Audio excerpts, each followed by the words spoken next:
Welcome to Corner Case. You're in the hobby corner. I'm your host, your mayor in these here parts, your best friend, Deck. You're watching the first ever Corner Case Town Hall.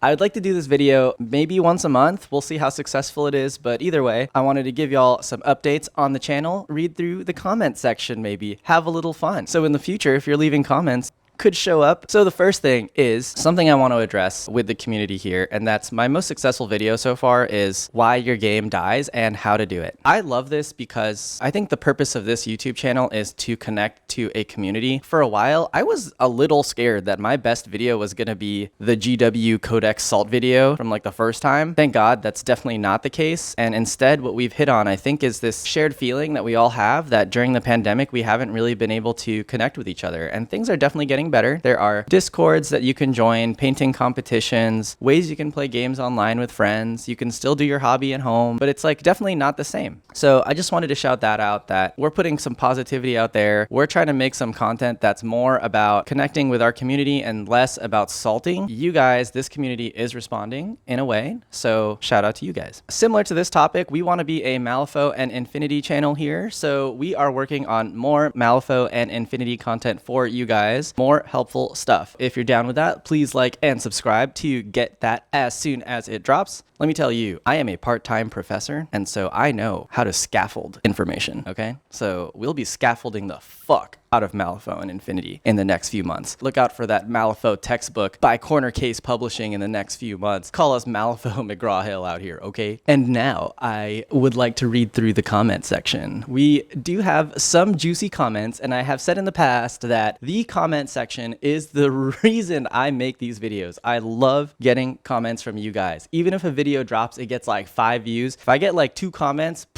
day made. Enough for me to go on to the next week. Without further ado, let's get into it. First comment, W. Locken says about the Malifaux Rick and Morty video. Thanks. I hate it. To which I responded, oh, jeez. But to which I really respond, thank you for the comment. You know, they say that the worst critique is no critique. And actually, it's pretty eye-opening because, and maybe this reveals too much about me, but I thought Rick and Morty, I don't see what they hate about it, actually. And I respect W. Locken. That's all fine. I see now that a ton of people hate it, but before making this video, I thought that the Rick and Morty Malifaux Venn diagram was a fucking one circle. I thought it was a complete overlap, but boy was I wrong. Some of you guys hate Rick and Morty. So it's fun while it lasted. Oh, geez. On how a miniature game dies and what to do about it, Sigrim Kjar says, it's never just one person's fault is a stupid sentence.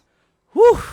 We're soft on this channel, so I'm not going to do the hard disagree with Sigrim here, but the way we run things, it's a lot healthier, I think, and a lot easier if two parties can both be accountable for their part of any conflict. I usually think it's everyone's fault in some way. Here's an example. The Games Workshop community. Is it all Games Workshop's fault, or is it also yours? Which leads me into my next comment from Sigrim Kjar, which I think is also actually a pretty interesting discussion. Warhammer needs to die for other games to really have a chance. Again, we're soft on this channel. We're not going to do the hard disagree or agree here, but I think it's a very interesting topic because in 2017, when 8th edition dropped, 75 to 80% of all wargamers who were playing something else dropped it and went straight to 8th. Why?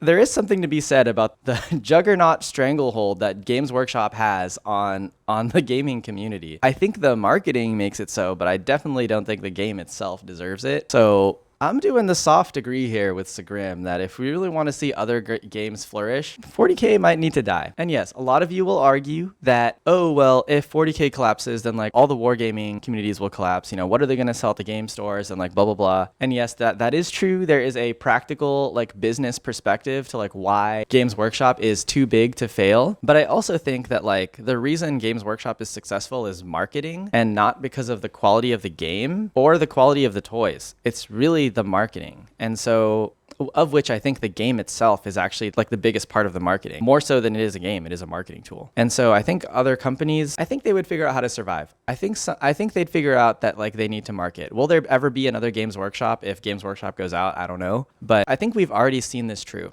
So Sigrim Kjar, semi-soft disagree on the first sentimental statement, but a soft agree on the Warhammer needs to die statement. Charles Best writes, on the Marut update video. I really liked the old Marut because it didn't look like a traditional mech. It looked like it could do ballet. When I like the new Marut, I would have preferred something closer to the traditional depictions of Kali, which I believe was a major inspiration for the old Mini. Thanks Charles Best for that addition because we didn't really know on the channel about Kali or the inspiration for the Marut. So definitely I get like, as much as I'm trying to push out culture from this channel, I really love getting this lore feedback. Lore is one of those things that I want to get better at. I want to learn more about the lore in every game. I have to say that I'm mostly high level when it comes to the lore. I'm not one of those lore haters. There are some pretty popular YouTubers out there who have been pretty vocal about lore hating, and then there are some that like exclusively do lore. I definitely want to be a part of it so that I can be more immersed. Any of y'all who contribute lore-wise, thank you so much. Charles Best. And the last comment for today, I think is a very interesting discussion and worth like several videos in the future, and that is Lazy Bum on the Hackislam podcast episode says, I honestly thought Hack was a looks like we fixed Islam faction, and Pano was a those asshole Christians faction, and it all seemed odd to me, kept me away from the game. To be honest, I kind of wish they didn't involve modern religions in the factions because it's just a minefield. I think this is a crazy interesting topic because the second I started to think about this, I started to realize like actually what war game out there is without religion in one way or another. When you think about war level conflicts, religion is always a part. So I think that's the historical component. But when I think about like the mechanical component, is religion actually a shorthand within a narrative for conviction so unmoving and unwilling to yield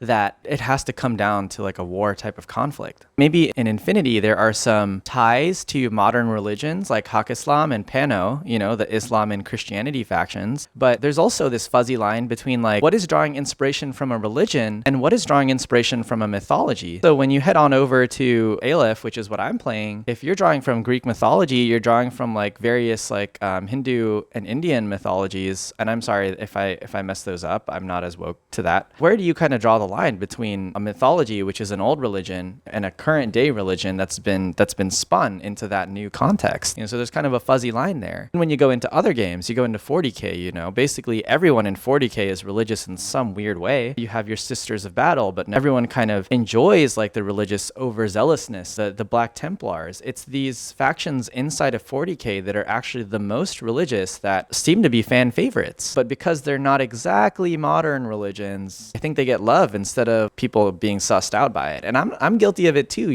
when I see Christianity and Islam in Infinity, it feels a little spicy. It feels a little dangerous to me. Am I allowed to like that? So definitely this conversation is very multifaceted. If you guys have any contributions, like definitely leave them in the comments below. But I'm going to keep thinking about this topic because this is really, really interesting stuff that I would like to discuss. And if you guys want to discuss it with me, either in the comments or on the Discord or in a video, reach out. We'll make it happen because this is the type of thing that like really, really gets me going. Religion in war games, big exciting topic.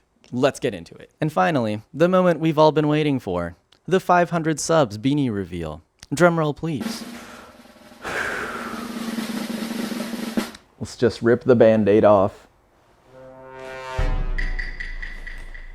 That was the first Corner Case Town Hall ever. Hope y'all learned a lot, enjoyed hanging out, reading the comments, seeing what's under the hood, under the beanie rather. Please like and subscribe if you're down with scaffolding, and join the Facebook, join the Discord. Please continue the awesome discussions that we have been having, and I'll see you next time. Bye-bye. Venerate the Emperor by subscribing now. Only in death does subscribing end.